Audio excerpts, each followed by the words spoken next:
NCERT history classics अध्याय 5 राज्य राजा और एक प्राचीन गणराज्य।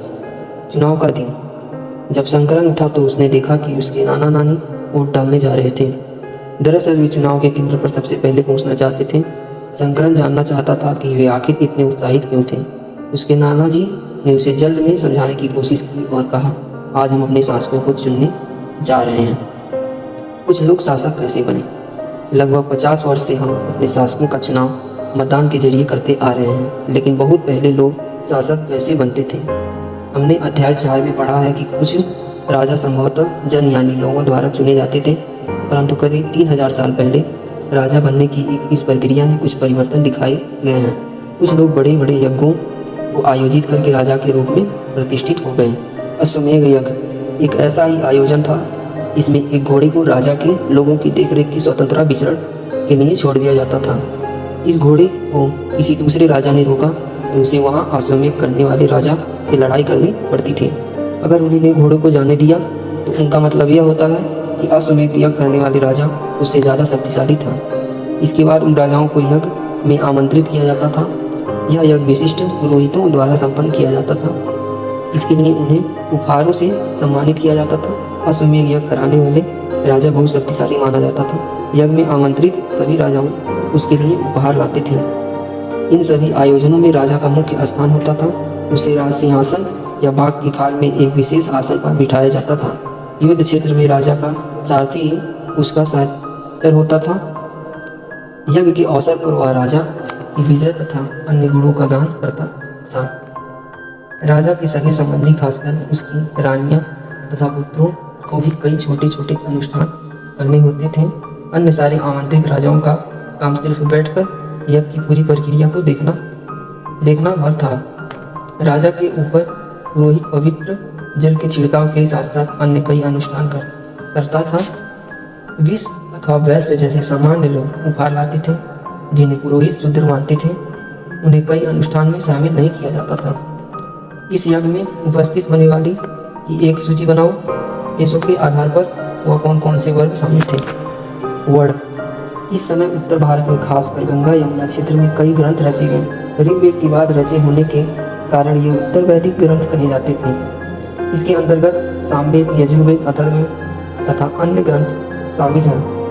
पुरोहितों द्वारा रचित इन ग्रंथों में विभिन्न प्रकार के अनुष्ठान और इनके संपादन की विधियाँ बताई गई हैं। इनमें सामाजिक नियमों के बारे में भी बताया गया है। इस समय समाज के कई समूह थे, जिनमें पुरोहित, योद्धा, कृषक, पशुपालक, व्यापारी, शिल्पकार, श्रमिक, मछली पकड़ने वाले तथा जंगल में रहने वाले लोग शामिल थे। यहाँ कुछ पुरोहित तथा योद्धा वैभवशाली थे, तो वहीं कुछ कृषक और व्यापारी भी धनवान थे। दूसरी ओर पशुपालक, शिल्पकार, श्रमिक, मछली पकड़ने वाले लोग शिकारी तथा भोजन संग्राहक निर्धन थे।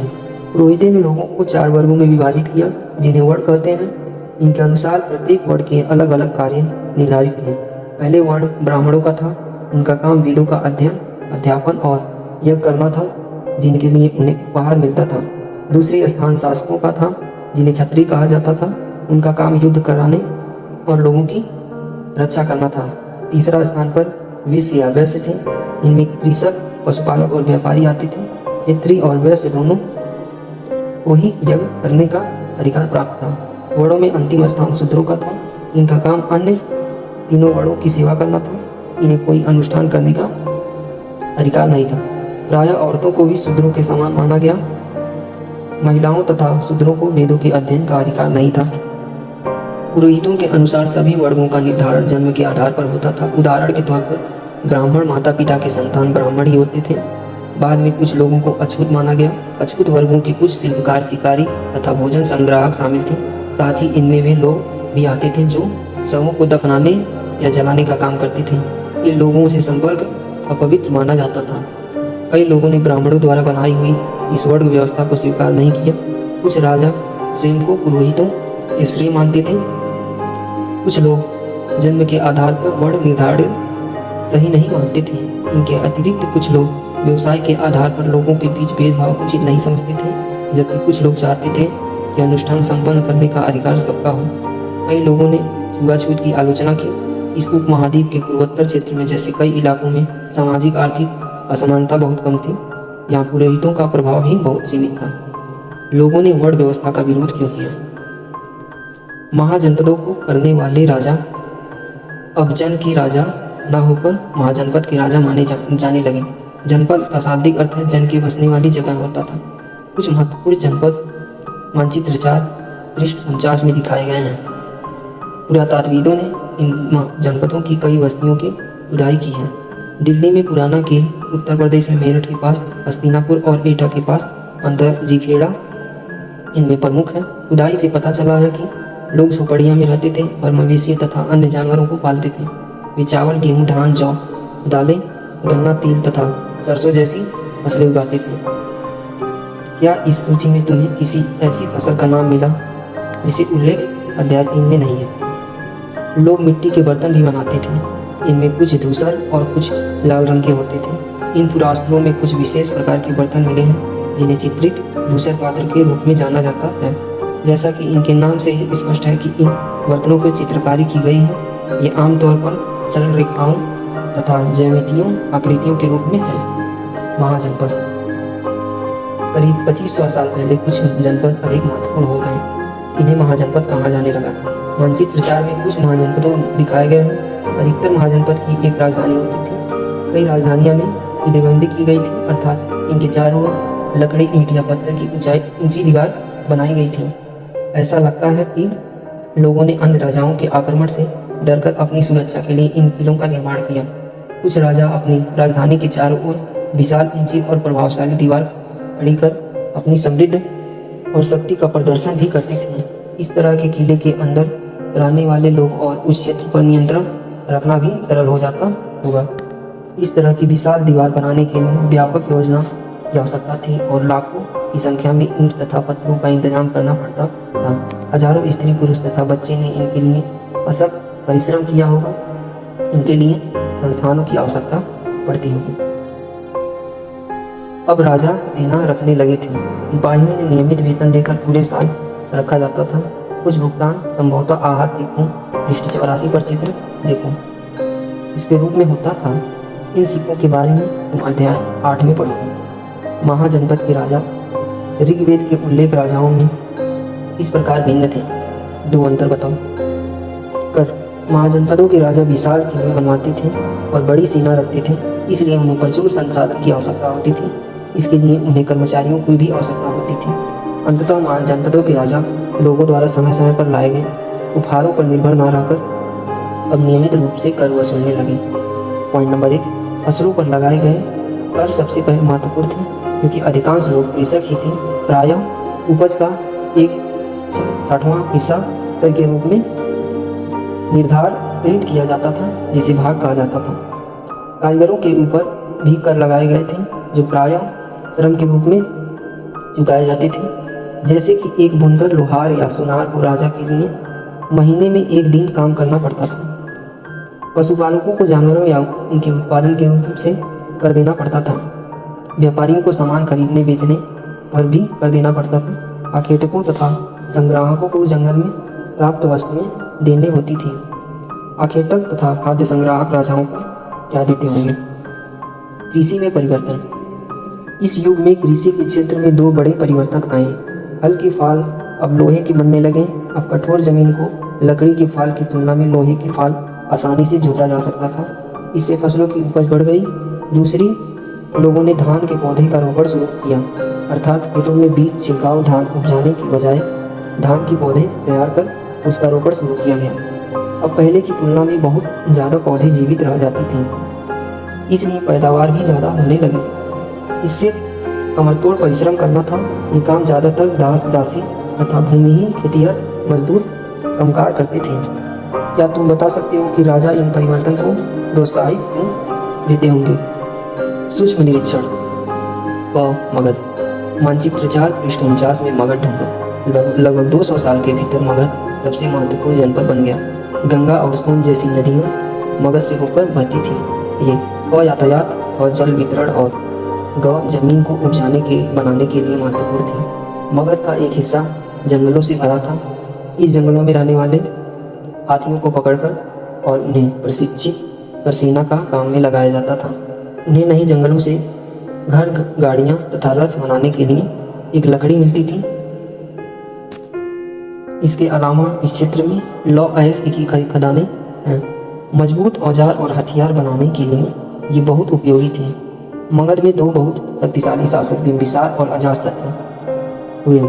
अन्य जनपदों को जीतने के लिए ये हर संभव साधन अपनाते थे।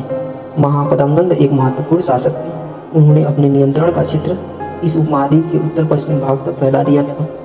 बिहार में राजगिरी, आधुनिक राजगीर कई सालों तक मगध की राजधानी बनी रही। बाद में पाटलिपुत्र, आज का पटना, जो राजधानी बनाया गया। 2300 साल से भी पहले की बात है। मैसिडोनिया का एक राजा सिकंदर विश्व विजय करना चाहता था। पूरी तरह सफल न होने पर भी वह मिस्र और पश्चिमी एशिया के कुछ राज्यों को जीतता हुआ भारतीय उपमहाद्वीपों में ब्यास नदी के किनारे तक पहुंच गया।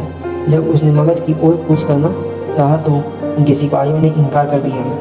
वे इस बात को से भयभीत थे कि भारत के शासकों के पास पैदल रथ और हथियारों की बहुत बड़ी सेना थी।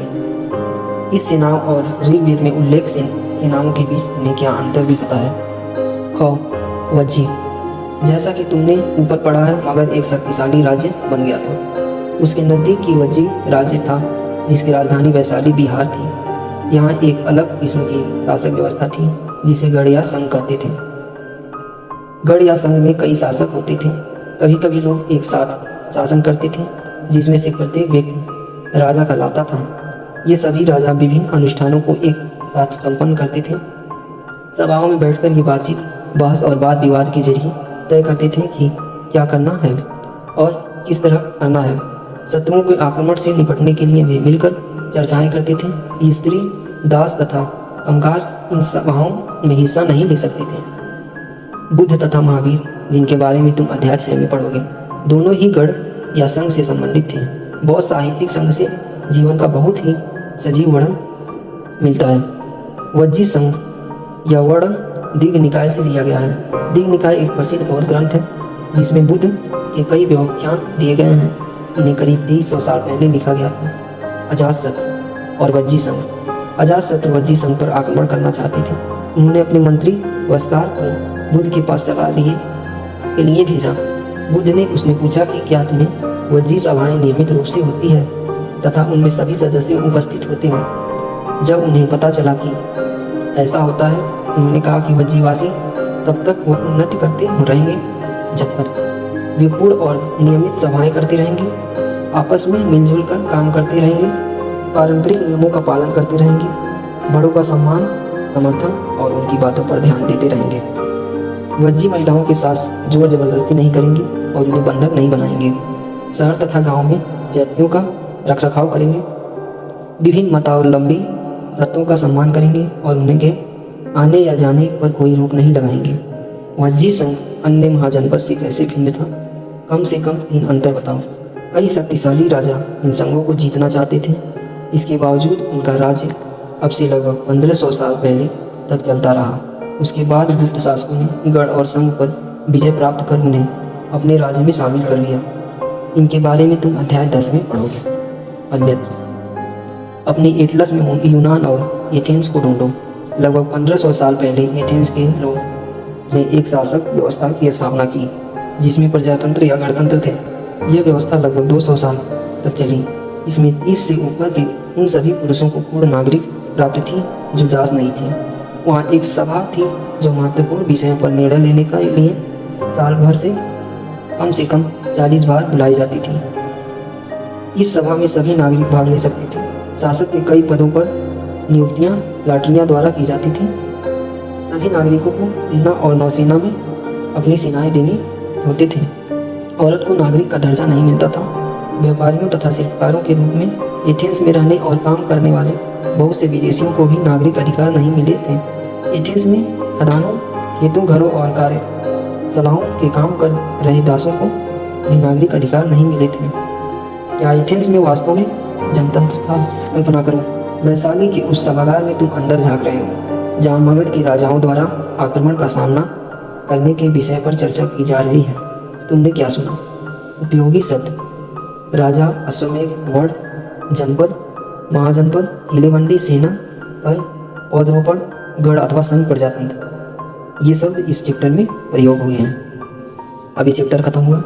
ऐसे ही ऑडियो बुक सुनने के लिए हमारे चैनल को सब्सक्राइब करें और वीडियो को लाइक जरूर करें। मिलते हैं अगले वीडियो में। जय हिंद।